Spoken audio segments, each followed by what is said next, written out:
even during this crisis, you can raise funds and get investors. And I'm telling you this because we already did it for one of our clients during the peak of the fear, right? And the second thing is, even if you're not looking to raise funds, you might want to check this case study out. It has some interesting insights. So this case study was the company was giving out equity uh, to the crowd for even a very small amount of money. Like you can get a very small slice of the pie for even £10. And the place where we were hosting it was not Kickstarter, but Crowdcube, because there you can do equity deals. And usually the crowdfunding, you guys might know, will be B2C kind of um, a space where there's an unproven product that is not manufactured. So for example, this. So I have the stand for my laptop that give it to good nice eye level.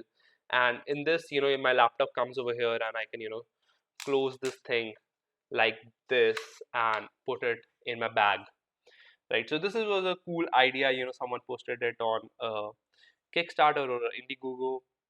People liked it, people funded it. It went into manufacturing, and we got what we paid for was, we get one of this and some other goodies, right? In equity crowdfunding, they get uh, a share kind of a thing. Now, what was happening with this client was they had four things going for them. They had a working product, they had a software solution, they had one big client paying them, so they had revenue. They had a good team and a board of advisors, so they had the names to back them up. And last but not least, the founder also had good credentials.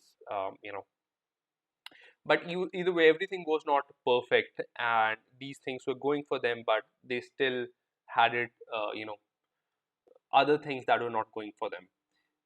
Now, so the conclusion, when we tried doing this, we tested four channels: LinkedIn, Facebook, email, and organic. Right. So I'm going to talk about three of them. That is LinkedIn, Facebook ads, and email.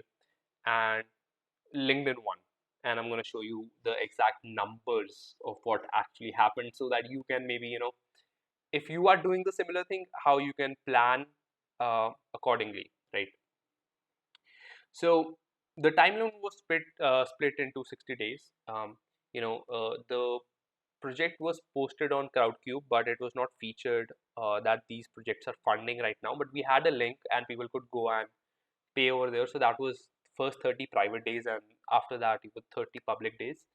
And during the private days, our aim was to get the investors we know to basically increase the bar, so that some percentage of the fund is already completed, so people feel confident that there is social proof.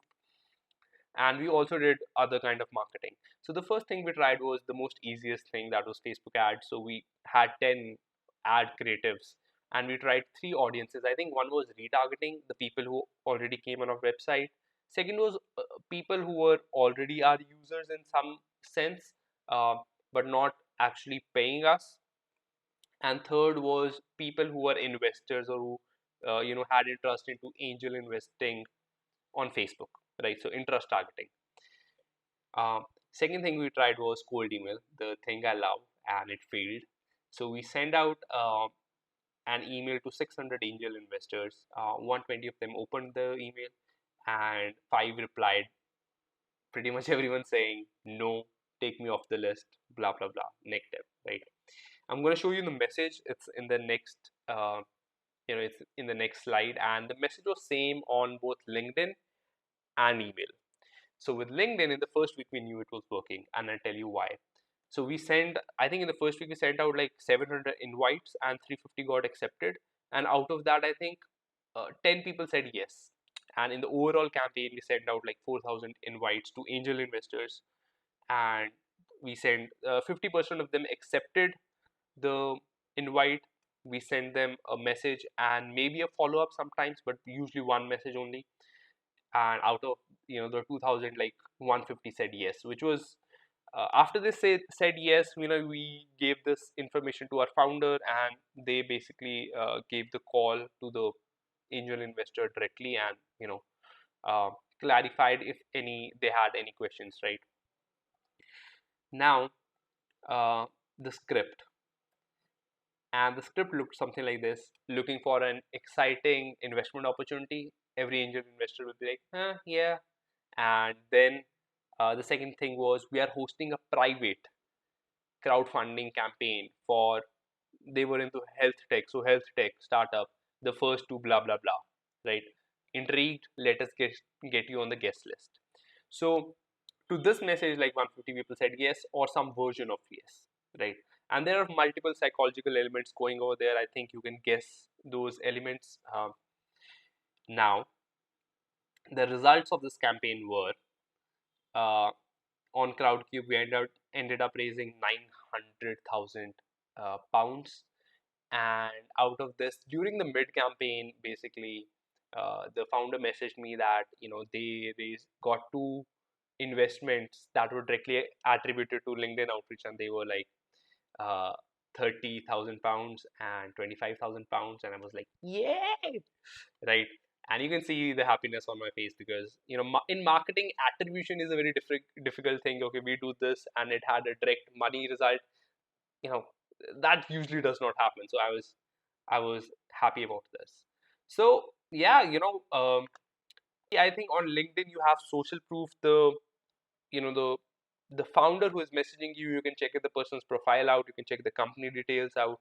So a lot of information is given over there, and maybe that helped over here. But this was the result. And last but not least, see, there are, usually what happens is, in crowdfunding, even in B2C crowdfunding, which is supposedly easier and has excitement and more bigger target audience, 63% of them fail, right?